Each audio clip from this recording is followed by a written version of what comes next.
Rhyss and Stu on the mic, broadcasting through the night, talking F1, getting every fact kinda right. From the grid to the finish, they're all in. Top Step Podcast, let the race begin. Hello, everybody. Hello, everyone. Episode 10 of the Woo! biggest trending podcast this side of the equator. Episode It 10, is- streamers, balloons. We'll edit those in later. Absolutely. Oh, yeah, there they go. Yeah, woo. Episode 10, and we're here pre-Miami. Miami starting at some god-awful hour tomorrow morning. I think it's 2 a.m. actually on Saturday morning because the race is on Monday. Far out. It's been a long week. The race is on Monday morning at like 3 a.m. So We got spoilt far too early in the season, what? and now everything's gonna watch it absolutely, but just got spoilt too early. I was excited for some earlies and lates and good times, but we just had them smashed all together. do you know what happened? What happened? We're like those people that go and do marathon events, but like sprint off at the start and then collapse about a K into the race. That's what we've done. We've sprinted off at the start and enjoyed ourselves like nobody's business, and now we're getting into the dark and dreary long part of the season. That But that's okay. is talking about enjoying ourselves. Welcome to the Top Step. I am Rhyss. I am Stuart, and let's get this party started. Oh. One of these days, that's going to go everywhere. That's what she said. Anyway, let's move along. Not a pre-race show for us this week, which is great because we've had a lot of post-show races. Oh, my goodness me, I need to learn how to talk. Do you get a dictionary? Are you doing okay? I don't think a dictionary would help because I don't need to learn how to read. Thank you for all of the love on socials. We had some videos explode over the weekend with lots of conversations about our analysis of things all turn 1 and 2 at the last race. And of course, most of those comments, albeit all welcome, haven't actually watched our full conversation around the Max event. And I say we, it's me, I'll take full responsibility for it, learned some valuable lessons about editing 90-second clips and understanding the context of the clip when it's not surrounded by the whole conversation. But look, some good discussion in the group there, some stuff that we had to really sort of cut off. Funnily enough, though, I did want to mention that we actually once again spoke about this in the last show, and that's the reason why Max isn't speaking anymore, because the way the media cuts and chops what he says portrays something completely different. So that was actually a social study. It wasn't. We were just seeing how that, making sure that what we were on about worked, and that was a study, and that's what Max was talking about. So we've just debunked what he was saying. What I really enjoyed was everybody telling me the data was out. The data's out. There is data. The data exists. Oh, okay, great. In the context of our whole conversation, I knew the data existed. We were talking about the fact that Max was playing the game. There was conflicting interpretations of the data as well. Some people said that Oscar braked late, Max braked late. I enjoyed one comment in particular from some people that I know who said, as soon as I heard you say, he may not make the first corner, but he did, I stopped listening. And that's from someone from the sim racing community who we know. They may not know us, but we're fully aware of who they are. That's a fantastic comment. I really appreciated it. But in the context of everything that I said, you missed the juicy bit. It was straight after when you turned off. But anyway, we'll move on. But thank you for the support. We're at nearly 100 subscribers on TikTok, which is amazing. We had a couple of 15,000K plus videos on there and the like, but as always, appreciate the show and the regulars who tune in across Spotify and YouTube as well as the Southern Equator's fastest growing Formula One show, talking almost everything correct. That is how we roll. So let's get started into it. And Rhyss, top of the show, mate, is a little ditty that I'm going to give you off the back of this. So Mexico announced this week secured a 3-year extension. So they're now out until 2028 or 2029. And that leads into some other information that you dropped on me just before. So crack out the tinfoil hat. Did you say Mexico's been extended to 2028? Run us through your theory here about some Cadillac stuff. With new information that Sergio Perez may be confirmed to Cadillac this weekend, is it a coincidence that Mexico has now been confirmed to 2028, which I suspect would be a 2-year contract for Sergio building the team at Cadillac? No, it is not. You heard it here first. That is all in sync. All the dollars are there for Sergio. We know for sponsorship. The backing that he brings would be exactly what Cadillac would be chasing. Also, would be crazy to see him partnered with Daniel Ricciardo as the two people that have lost their Red Bull seats go into that team and do something phenomenal. But that's just me holding on to hopes and dreams that Danny Rick will return. But no, the facts are out.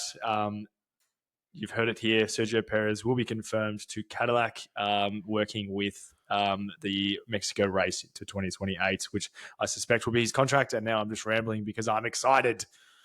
Yeah, well, and interesting news as well. GM have come out, of course. GM own Cadillac, and GM are only as big as they are because of Holden.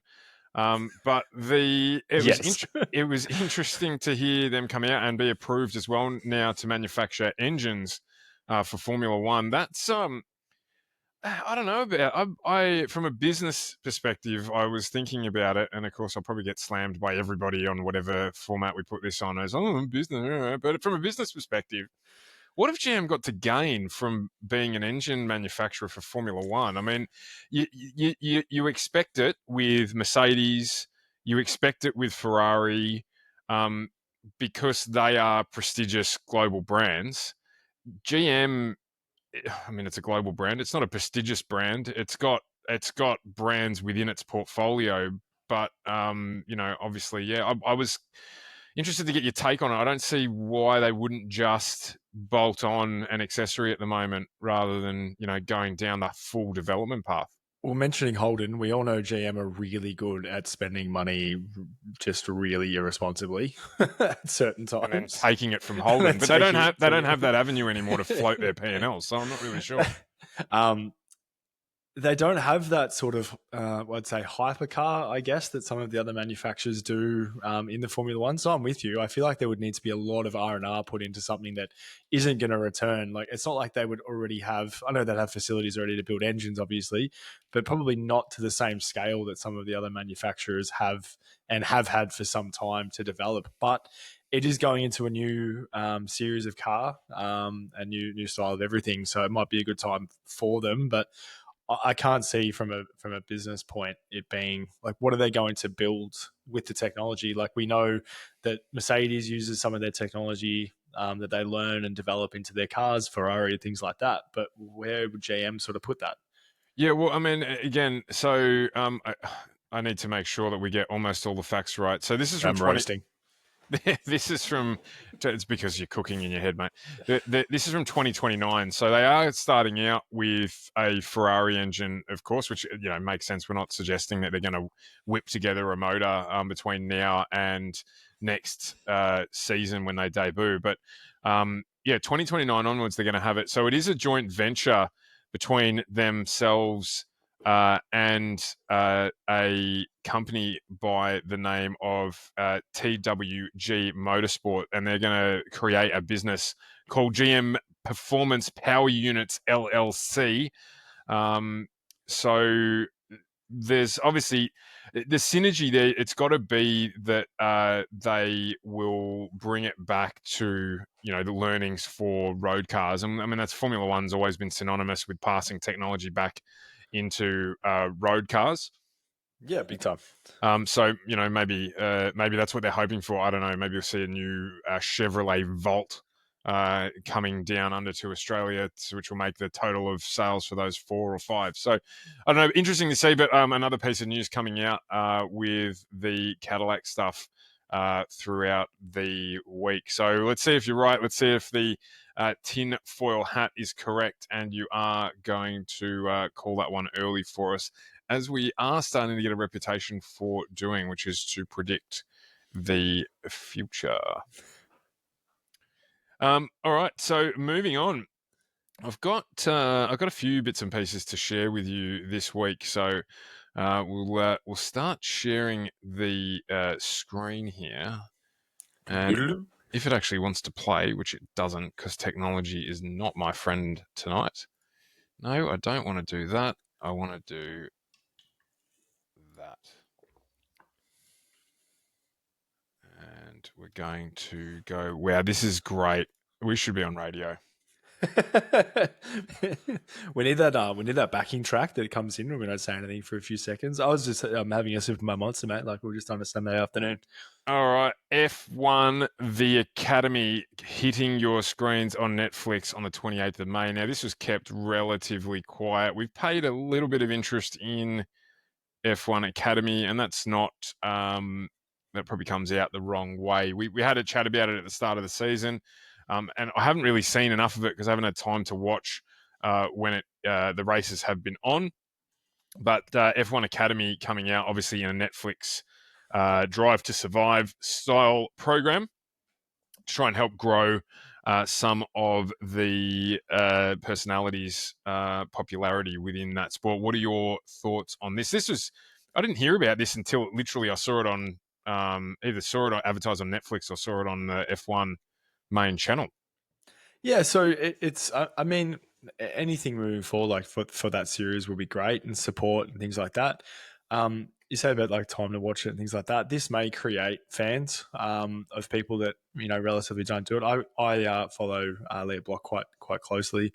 Obviously, Ken Block's daughter, but going through things like this, or we've seen the growth in Drive to Survive. They've done it for other sports as well, and that's had growth as well. So, hopeful.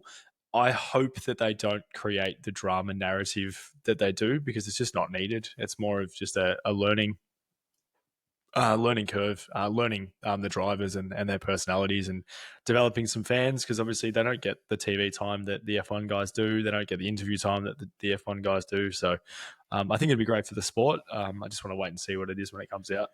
That's actually a really, really good perspective of it. I hope that they don't do that, and I get that the drama will help potentially grow the sport. But right now, they just need to learn to be doing what they're doing and enjoying what they're doing, rather than having to deal with all that sort of stuff. So yeah, that's a really good perspective.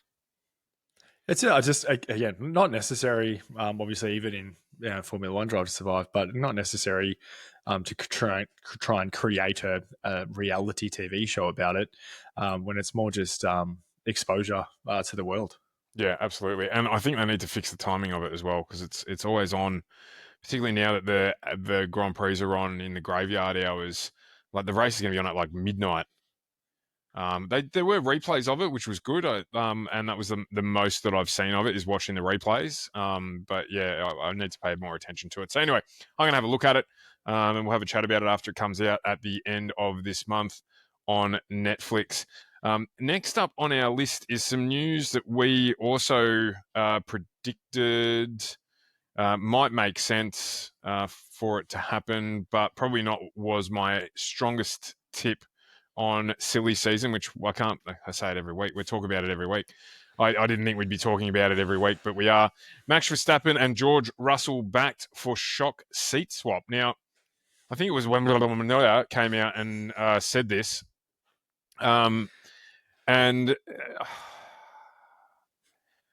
we spoke about this at length about Toto saying absolutely doesn't blame Max for the title, blames the FIA for Lewis number 8th or asterisk number 1.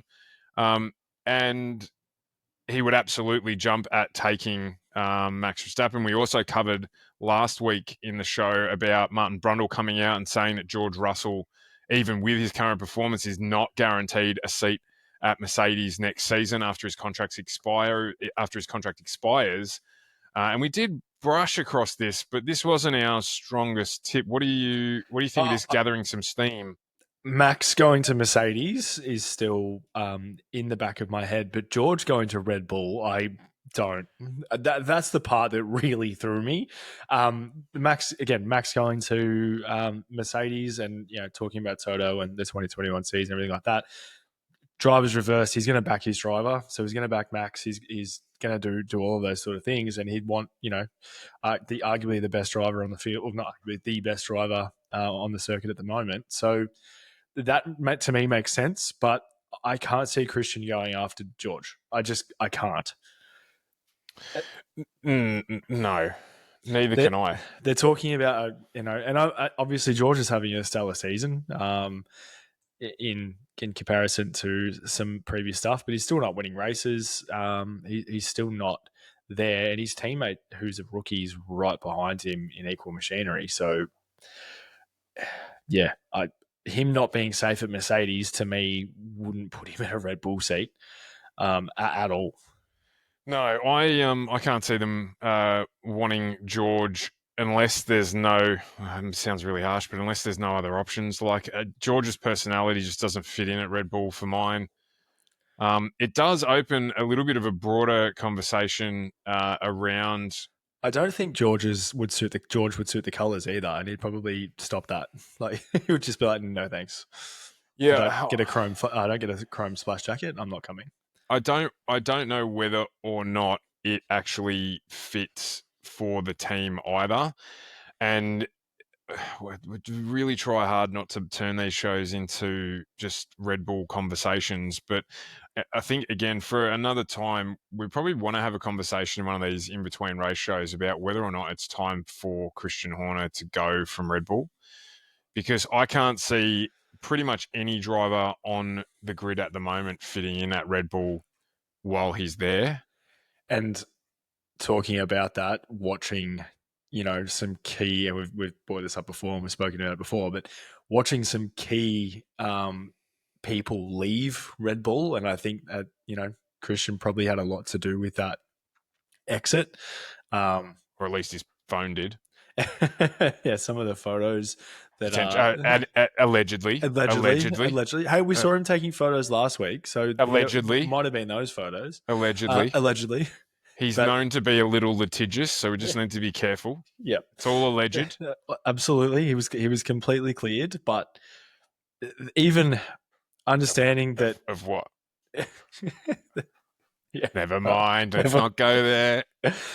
So he has been cleared from any wrongdoing from Formula One's point of view and Red Bull's point of view, but that obviously, even the potential that had happened, the exit of some key people in the team was pretty coincidental.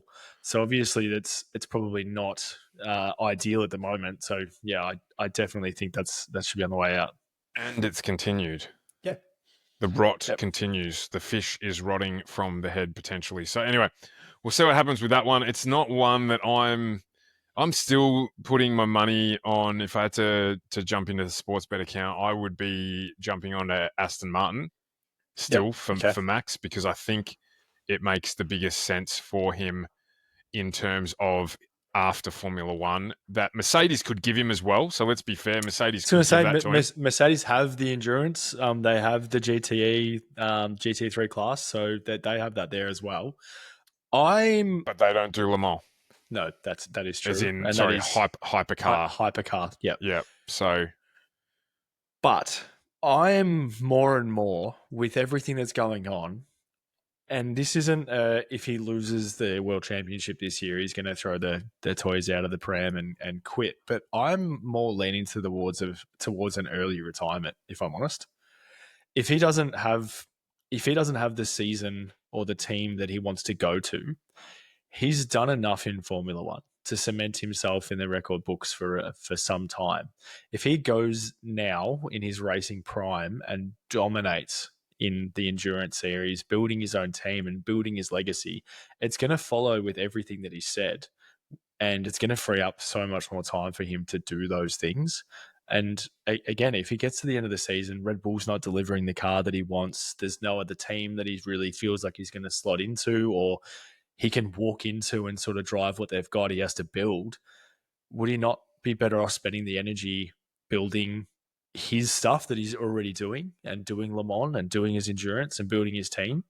So just being like, cool, I don't have anything more to prove here. I've came in, I was the youngest this, and this. I've won 4 world championships, and now I'm going to go win Le Mans, and I'm going to go and win 24 Hours of Nords, like that sort of stuff. Yeah. Yeah, look, potentially. So, I mean, we'll see what comes of it. Obviously, there's a long way to go in the season, but early money is that he may be on his way out from Red Bull if he can activate that clause in his contract, which I don't think anyone really knows exactly what it says, but No. we'll deal with that. We'll move on to, if you've never heard this man speak, he's pretty hard. He a straight shooter. He's a Aussie from the 80s, which were just a different breed, shorts, Winnie Blues, singlet, all that sort of stuff. Pack it under the shoulder. But Alan Jones has come out, and he obviously is a big fan of the show as well, because we've spoken about this at length. Come out during the week and said he, referring to Piastri, can do it, which is when I can't believe they've had to put this bit into it, like anyone wouldn't know what the fuck he was talking about. But anyway, Piastri, can do it, win the F1 title this year, no question. At the end of the day, his teammate is weak. Thoughts, comments, feedback? Enough said. Enough said. I think the next 2 races are going to be a very determining factor as to where the season goes. Because if Oscar continues to do what he's been doing, if he wins, so for example, if Oscar wins the next 2 races, then McLaren really need to go, oh crap, we need to support this, because he's going to be, depending on where Lando finishes, obviously, and depending where Max finishes, they don't want 3 players for the World Championship come 3/4 of the way through the year. So if Max is the contender with Oscar, they're going to have to pick like they did last year. Yeah. So what are you thinking behind it? I don't think they're going to need to make a choice. Okay, you reckon it's just going to play it by itself? I think it's just going to play out. I don't think they're going to have to make a choice. I think that, again, we spoke about it last week, and again, I preface it by saying we're big Piastri fans, despite some of the feedback on TikTok. Big Piastri fans, we're Australians. I would absolutely love to see Alan Jones, not for any reason, but no longer be the last Australian to win a world championship. We've had so many good drivers come through, and Alan Jones obviously was one of them. He got the title, did what he did. 1980 was an interesting season with some of the history that goes on there, but he's our last world champion. I mean, Mark Webber deserved to be a champion and wasn't, and I think that some of that was political. Danny Rick, I would have loved to see as an F1 champion, and it's not coincidental that the last 2 Australians to be able to win a world title didn't do it at Red Bull, but that's the case because they were preferred to, shall we say, more European neighbours. But Oscar's got the best chance to win, and I would absolutely say that if it's not this year, it will be next year. Provided he's in the right car, there is no chance he will not be a world champion. No chance. And with his mindset and the way that he drives, I think that's what he's thinking too. Like, next year's a whole complete change. I'm going to go for this and I can do it. Yeah, it's a good point again. Like, I mean, next year's a big gamble for everyone because it's they're starting with a fresh sheet of paper. You don't know what, and with the game changes of Audi coming into it, Cadillac coming into it, like, we don't know. Obviously, Kick's holding in the game to hold the door open for Audi.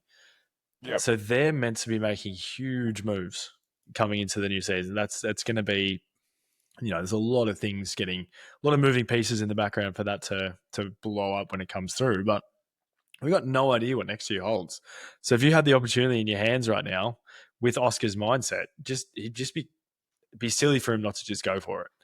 Yeah, and of course he's going to go for it. Like, there's no question that he's going to try and win the world title. The real question is, will McLaren support him to do it? And of course, they're going to support. Sounds stupid to say, but they're going to support whoever's in front, whether that's the person that they had promised would win or not. I don't think they care. There is no chance they're not going to win the Constructors' Championship unless something absolutely abysmal happens to their season, and then they won't win the Drivers' World Championship either. I don't see either of those things happening. It's a question of, is it going to be Oscar or is it going to be Max? For me, I don't think Lando will win. You don't think he's in the conversation? Nope. Not No. unless Oscar has issues with Yep. car issues, and that takes him out. But if we're talking about pure race, pure top three, who's going to win? I think it's going to be Oscar, and if it's not Oscar, it's going to be Max. Yep. Okay. I will say it now. So that sort of goes into what we were talking about as well in regards to Oscar and Lando and how many race wins they may have. Yeah. Which so is how many race wins does Lando have again? well, I'll show you this. It might be a little bit of a little picture ditty somewhere. that we picked up this week. Oh, And there's some amazing, tied. some amazing people on this list. Like I remember when Pierre won his race, and I remember when Esteban won his race. So George 3, Carlos Sainz 4, of course, all in the Ferrari. And then Lando and Oscar the same. But you, when we were talking about this pre-show, mentioned one interesting fact, which was about Lando. And Lando's maiden win was at Miami of 2024. Yeah, so in that short, so it just shows you that in such a short period of time how quickly Oscar's racked up some wins. But also how quickly, and we've spoken about this before, the turnaround of McLaren and what Zach's actually done with McLaren. Lando's been driving for McLaren for a much longer time than Oscar, but to have the car there in suddenly, let's say a full season, that car's won 10 races. That's a massive achievement. Can I also just quickly highlight how career choices can impact your numbers? Fernando Alonso has been on the grid longer than Lewis Hamilton has. Mm-hmm. And look at the difference. So talking about career choices making changes, imagine if Oscar had have raced for Alpine, if he had have come out and raced with Alpine like he was a reserve driver to do so for. And at the time, let's be fair, they were both languishing. It's just one of them has obviously put together a better package, and that's the one that he picked. Massively. But is that the difference when Fernando and Lewis, like when Lewis went to Mercedes? Yeah, absolutely. It very well could be. So we've got a couple of other things to quickly cover here, but we will finish on this note with Lando, and we spoke about this. So I'm not going to take credit for everything that we've come up with. This is off the back of the Greg Murphy conversation that was on, the name escapes me, of the podcast with Scotty Pye and Elliot Barber. Why can't I remember that? It is That's right. That's terrible. It's a racing thing. Anyway, they spoke about this. They had him, Greg Murphy, you haven't seen it, jump across, and I'm sure Rhys is looking it up now because I can see him doing something. Greg Murphy. Apex Hunters United. Thank you. Apex. How did I not remember that? Apex Hunter United. Across. I had the words in my head, Apex, and I was like, I need to get this right before I shout out a completely wrong channel. Long week, late Thursday night, recording the podcast. Sorry, boys. Apex Hunters United. Jump across and have a look at Elliot and Scotty Pye there. They had Greg Murphy on. He had a conversation around about it was about the time when there were issues for Red Bull and obviously the Liam Lawson driver switch, and they were talking about the support network behind Liam Lawson versus the support network behind Oscar, or the lack of support network behind Lawson and the massive support network behind Oscar. But not even massive. It's one key player, and it's this man on screen now, which is Mark Webber. I'm going to use the word for what you're about to say, though. I'm going to use the word for Oscar's situation. You wouldn't want anyone else in your corner but Mark Webber. Absolutely. I mean, talk about going from villain to hero as well. Remember how much scorn was pointed his way when Oscar made the deal to go to McLaren rather than going to Alpine. But obviously, Mark saw something, and Lando and Oscar agreed. But this picture here is obviously a little bit what we referred to before with Australians being ripped off in Red Bull, because this probably not in this picture specifically, but this season Mark Webber was leading the Drivers' World title, and in that season Sebastian Vettel ended up winning that Drivers' World title. So it's a big thing for him to have somebody who's been in that position before, being in a team where you're thought of as the number 2 driver, even if you are the number 1 driver or the quickest driver at the time. We won't go to the 2 and 1 conversation, but thought of as the number 2 driver, but you're winning and you're doing the things that the team expected the number 1 driver to do. And then how do you control your mindset? How do you control how you go into weekends, conversations you have, data that you share? You can think back to the classic Senna Prost situation, where if you have a look at Senna and Prost, I think in '89, great mates having a laugh in the pits, doing all that sort of stuff, until it gets down to the nitty gritty and they realise that they're each other's biggest. They're not sharing rival, data anymore, and they're and not talking about braking points, and they're not talking about speed and corners. They're not talking about that stuff anymore. No, because they're suddenly each other's rivals. They're saying it's Nutella when it's some other kind of brown peanut butter, and pointing at it. And so this is such a big thing for them, for him to have in his corner. And again, we've repeatedly said how cool and calm and collected he is, but everybody suffers from stress and situations. And as that pressure continues to build throughout the season, what an asset to have in your corner. It's just someone like, and this is why I say, like, in the situation that he's in, it's a great person to have, because as the years have gone on, I'm going to suggest that Webber's probably reflected things and thought about things that he could have done differently and things that have popped up. So he's got that experience, and he's also got that maturity to him now to say, cool, when I was in this situation, this is what I did. And that was either right or wrong at that point. And he can reflect back on that now and give that sort of wisdom to Oscar moving forward. Yeah, absolutely, you can. So, yeah, as I said, make sure you jump across and have a look at that conversation that Greg Murphy had with the boys. That was a great motorsport really conversation. Good. Absolutely, really interesting thing to look at. Kind of makes you wonder who Shane has in his corner, and maybe if Scotty Mack had someone as well with the IndyCar and what's going on over there. But that's for a different show. To what we're doing here. Maybe we should go general motorsport, but then we would never get off the stream. What's family? One other thing, just quickly as well, the Madrid park has been announced. What's it called? Is it Spider Pig Park or something? It's got a really weird friggin' name. Anyway, it's this is the layout, and there is a graphic getting around of a simulated lap around this track, and I found it really funny to watch. If you can find it and have a look. The driver doing the simulator almost lost it on one of the corners. He had to massively correct. I think it was coming down into this complex here through 4, 5, and 6, or it might be 7, 8, and 9. But yeah, had to massively overcorrect. But this is the track layout. It's another one of these ones where they're like, oh, we've taken all the best bits of all of the tracks in the world and we've put them together into this. And I just look at it and go, yep, cool. It looks like a narrow track with a couple of passing opportunities, like a majority of the other. Sorry, the only cool thing, turn 10 banked like Zandvoort. Oh, that is very cool. But you know those massage guns that you can buy that it's got the massager? That's what that looks like. So we've got Vegas, which is an upside down pig, and now we've got a back massager. Now you've said it, I can't unsee it. Except it looks like it's been broken, so who knows what they've been using it for. So yeah, this is the Madrid track, of course, coming to a Formula One season near you at some stage in the future.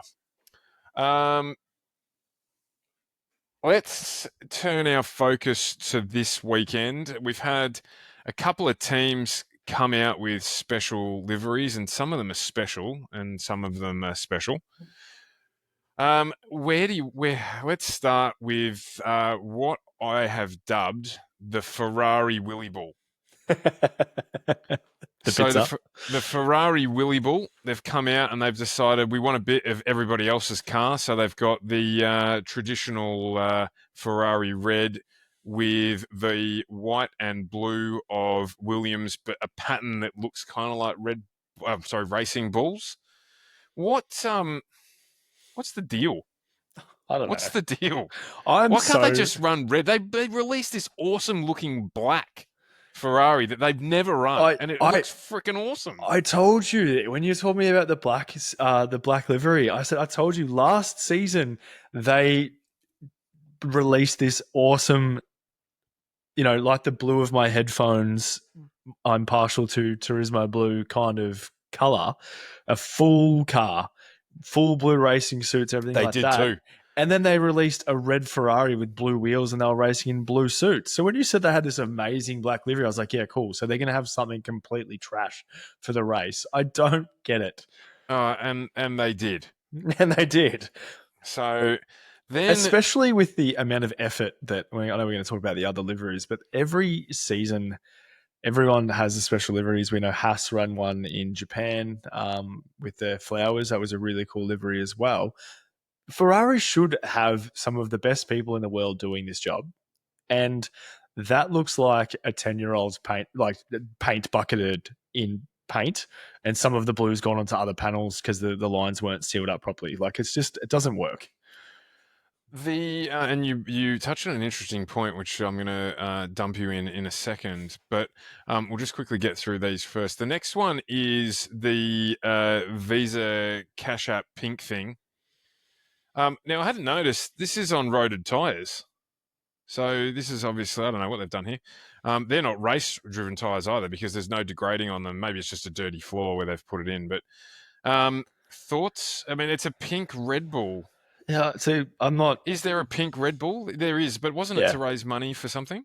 Yeah, it will. It will be. It will be a fundraiser. I don't want to hammer it too much, but this, as you know, this was my favorite livery. So to not see it on the track was a little bit sad. But they're obviously doing it for good reason. Yeah, I don't know. It reminds me of Force India too much. All these bright colours. I'm just not into it. So, Just but not anyway, not chasing a wild berry Red Bull. no, that's just me being a traditionalist. I like the more, punchy. Bring back bloody tobacco advertising or something. That's when their liveries were the best. And then we've got this one. Now, I have to read something here to you, and particularly for those of you listening in your car or whatever, just be careful. You might want to pull over before I read this out because I would hate for you to hear what I'm about to say and go careening off the road into some sort of ditch with the thing I'm about to drop on you. So Kick Sauber have released a striking special livery that will adorn their car for the Miami Grand Prix weekend with the design inspired by the vibrant art scene of the city. Now, I don't know about you, but I'm not an art critic. I'm not an art anything, unless it's pictures of cars. I'm not really that interested. But I can't imagine Miami having a vibrant art scene of the city. But anyway, apparently they do, and that's what the stake car has been. You can't say that. The Kick Sauber car has been modelled off. Described as a bold canvas of modern art, the one-off colour scheme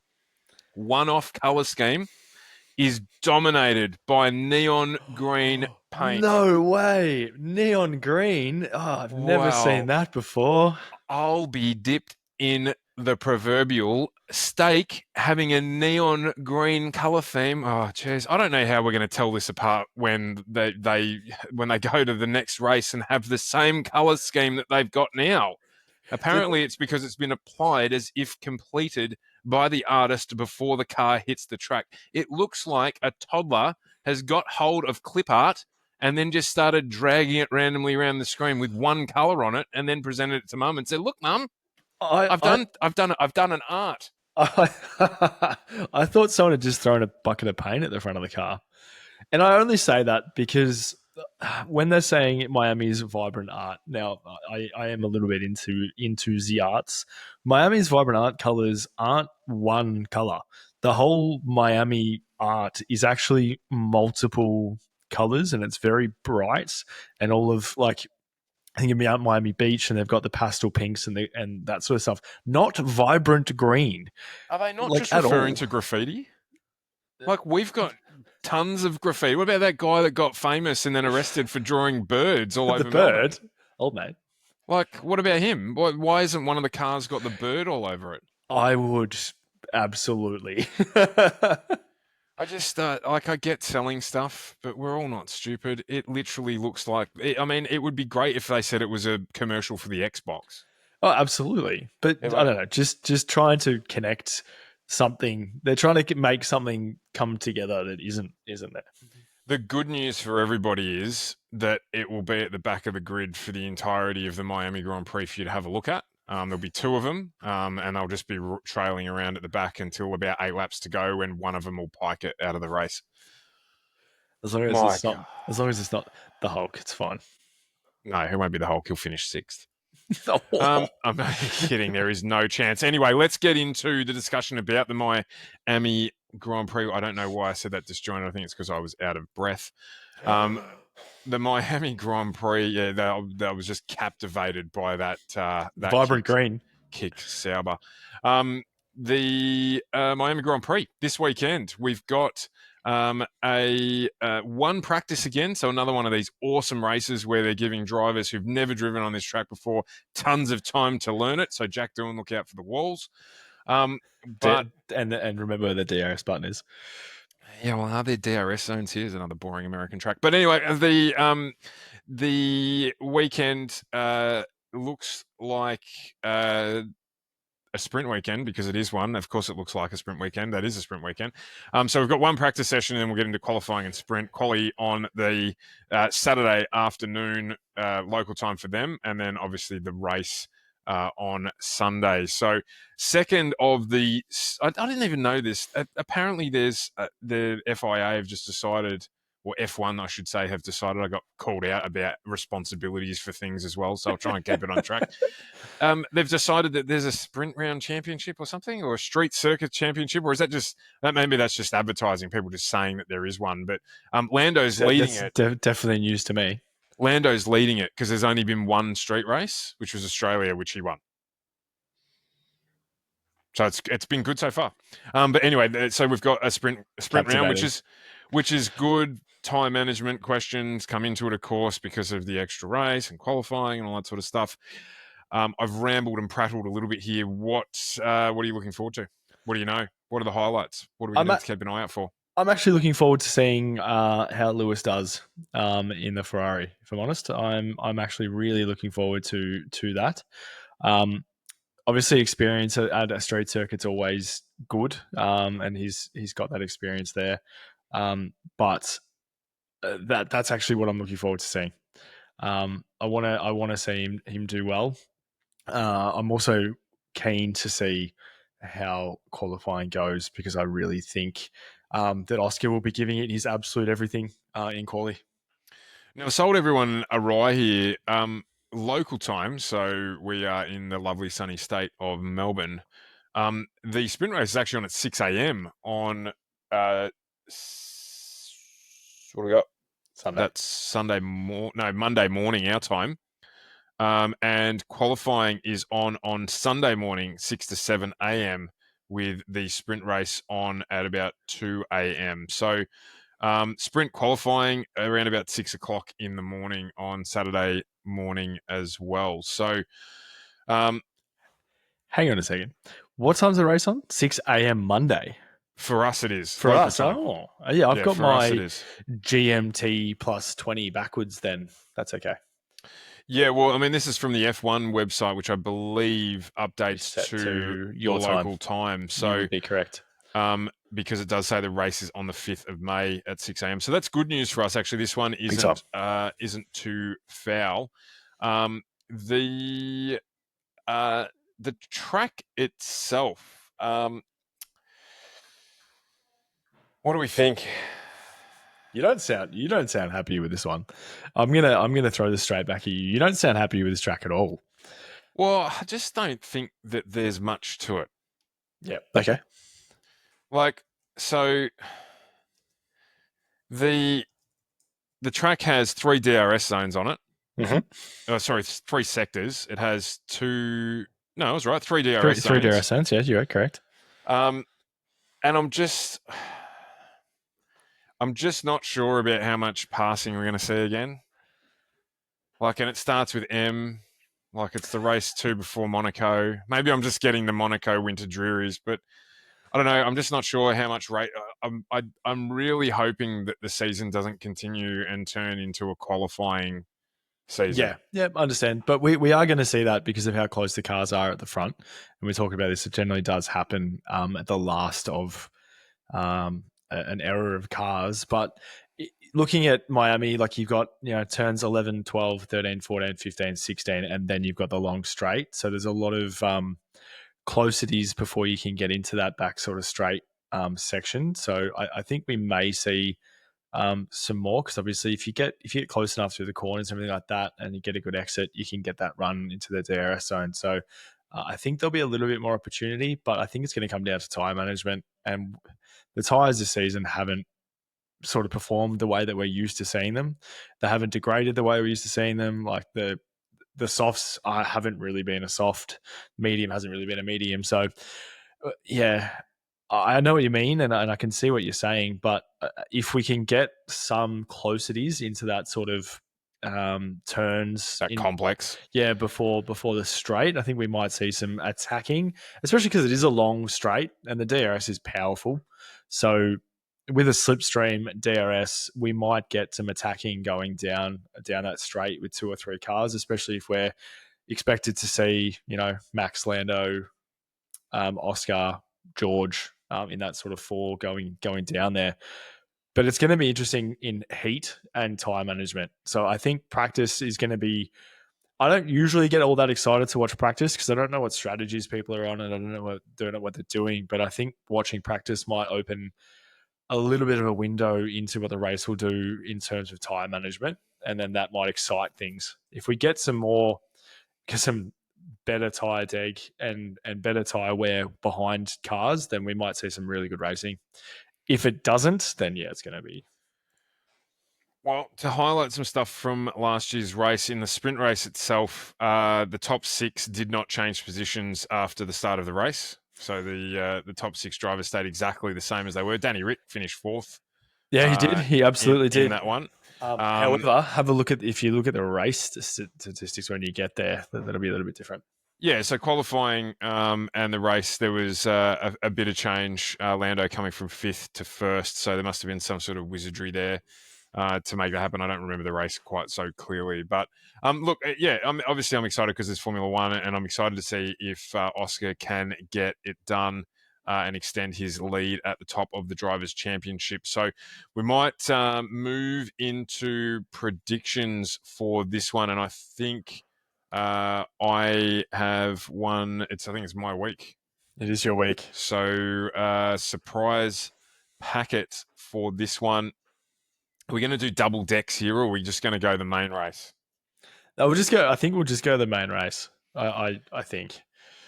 I'm going to continue to. Yeah, but see, they're not surprises anymore. No, they're not. No. I'm going to go as a surprise result. I'm going to go Kimi Antonelli winning.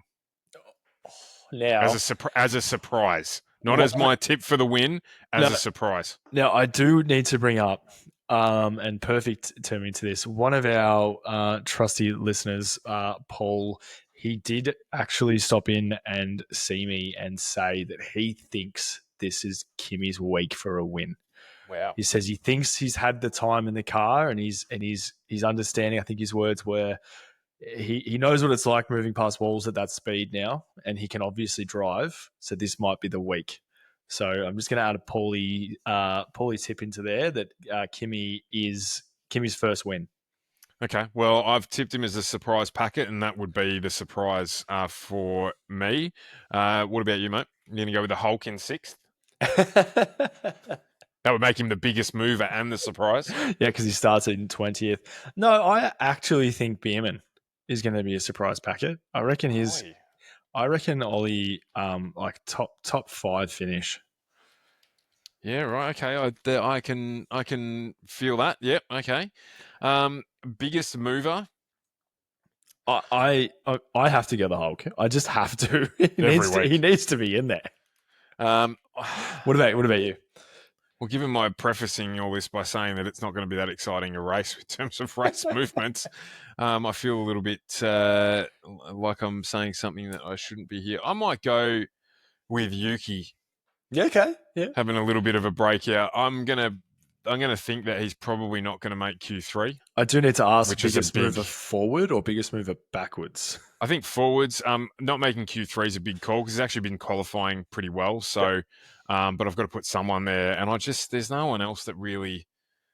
I mean, yeah, there's no one else that really sticks out from the drivers list in terms of biggest movers. I'm excited for Yuki this week because I haven't heard much of him this week in the press just yet. And after his race incident, obviously, with the incident with Gasly, I think he will come out with some things to prove after a strong qualifying. So I think you might be right there. Yeah, so we'll go that. Pole position, I won the toss, so bad luck. Oscar, I'm going to go the Oscar double, which leaves you literally out in the wind. Yeah, I'm going to go pole position and race winner. Yeah, max double. Max double. See, and this is why we just can't get around Lando. Because it makes sense that we'd think, oh well, Lando. If it's not Oscar, it's going to be Lando. But I just think Max will be down in Lando's trailer before the race, doing those jokes and making Lando laugh and giving him a little tickle under the ribs, and then they'll get into the race and Lando will still be laughing and Max will take his position. I'm way too harsh on Lando.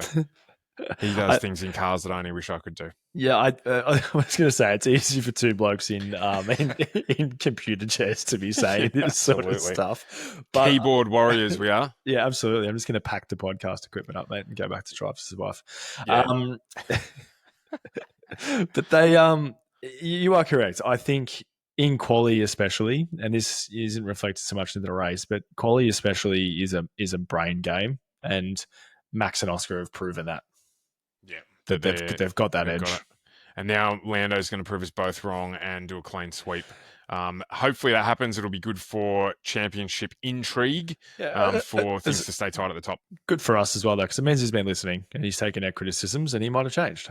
Do you know what, just to close out the show, one interesting thing that I saw, which doesn't surprise me at all, I got a notification that someone called Piastri was following us on TikTok, and I was like, oh, hello.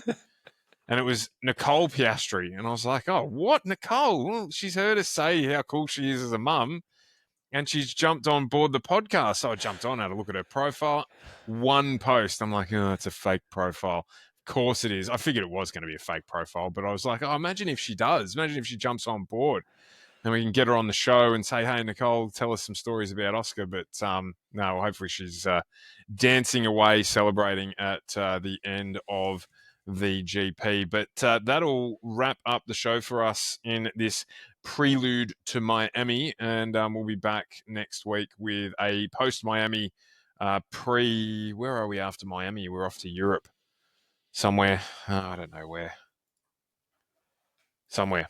Where's my bloody list of races gone? I had it right in front of me. It's one of these days where nothing is working on this show. I think it's Imola. You would be correct. So we're off to Imola after that. Actually, we've got a week in between, and then we're back because they got to get the cars to Europe, and then we've got back to back Imola, Monaco, Catalunya. You think with the size of our production team that they would have all this stuff just waiting for us? It is there on the spreadsheet. To be fair, I just couldn't find the buttons. It's not the first time anyone said that to me. And then I'm just putting a warning out there for everybody. 13th to the 15th of June, we head to Canada, and you know what that means?